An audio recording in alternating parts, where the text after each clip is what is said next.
Here are 5 ex-NBA players who are not in the Hall of Fame, but are eligible, and in my opinion should be in there. Now before I go through these, just a reminder that the Basketball Hall of Fame takes into account their entire careers. It's not just the NBA.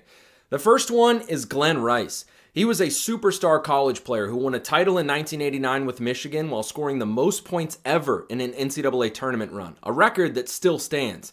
He went on to also win an NBA title, make 3 All-Star teams, and 2 All-NBA teams while scoring 18,000 points as a before-his-time three-point shooter. The second is Christian Laettner. 2-time NCAA champion with Duke and a National Player of the Year, he has the most points scored in NCAA tournament history. He was so good that you pretty much can't write the history of college basketball without him. He also won a gold medal in the Olympics as part of the Dream Team in 1992, the only player on that roster out of 12 who's not in the Hall of Fame. Now, the reason why he isn't is because he wasn't as good as the others in the NBA, but he was probably better than you remember. Laettner did make an All-Star team in 1997. I was surprised when I looked that up.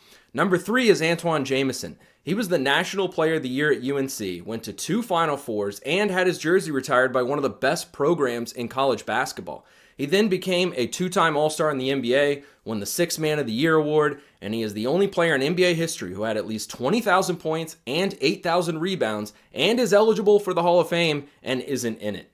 4th is Kevin Johnson. He was a 5-time All-NBA selection, which is tied for the most among players eligible for the Hall of Fame who aren't in. He had a long window in his prime of 9 seasons from 89 to 97, where he averaged 20 points and 10 assists, and along the way he made 3 conference finals and the finals.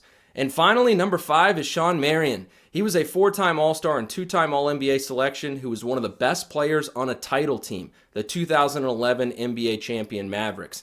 He's also one of only 13 players in NBA history to average at least 15 points, 8 rebounds, a block, and a steal per game.